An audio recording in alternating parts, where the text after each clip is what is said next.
DJ में गाना सुनने के लिए आप हमारे चैनल को सब्सक्राइब करें और दबाएं बेल आइकन को, जिससे कि मेरे वीडियो का नोटिफिकेशन।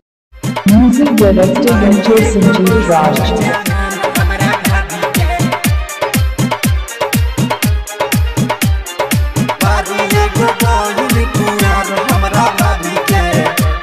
डीजे संजीत राज।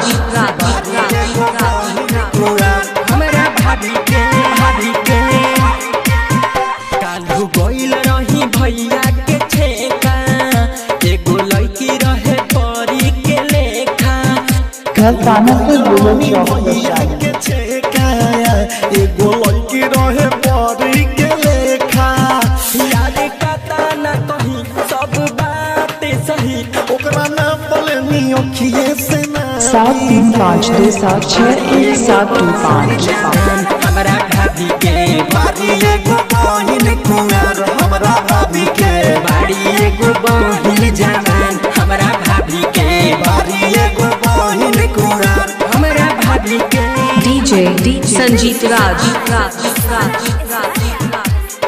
बारी एगो बहिन जवान, हमारा भाभी के। म्यूजिक डायरेक्टर संजीव राज। बारी एगो बहिन कुंवर, हमारा भाभी के। हम पागल रही रात भर जागल, जब से मिल घर पानापुर बुलेट चौक तनी साउ हंसली त दिलवा में बसली, उछलली त लचकल कमरियानु हो।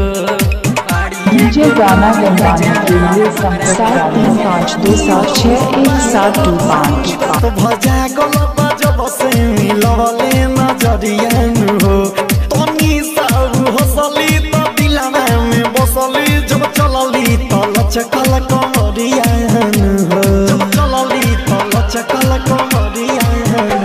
फोटो खींच लेनी अपना आई फोन में, हम तो बैठा रही चुपके से कोन में।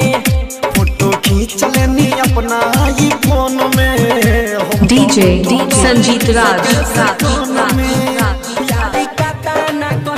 सब बात बा सही, उ तो हंसत रहली ओढ़नी मुंह में दाबी के।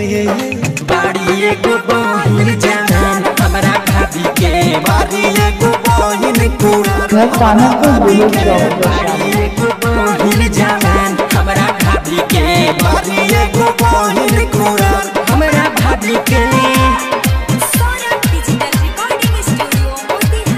7352761725।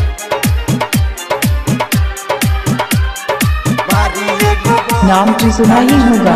म्यूजिक डायरेक्टर संजीव राज।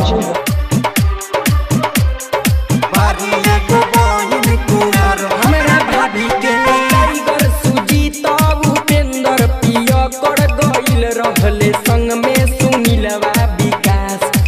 डीजे संजीत राज। सब देखलस त कहलस बा बहुते झकास। बारी एगो बहिन जवान, हमारा भाभी के। रतन रतने सखी सनया सुधीर गोगिल रहल संग में डीजे प्रकाश। हम भौजी के साथ बहिन उनकर आइल, सब देखलस त कहलस बा बहुते झकास, बहुते झकास।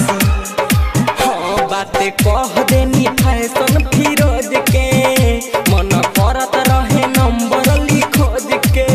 बात कह देनी अर्जुन फिरोज के, मन करत रहे नंबर लिखोज के। कहे सौरभ ये सब नहीं देख मन भर, न तो मरतौ दिल में ताला बिना चाबी के। घर पानापुर बुलेट चौक हमारा भाभी के बारी एगो बहिन कुंवर, हमारा भाभी के बारी एगो बहिन जवान। डीजे गाना गंगानी के लिए संपर्क 7352761725।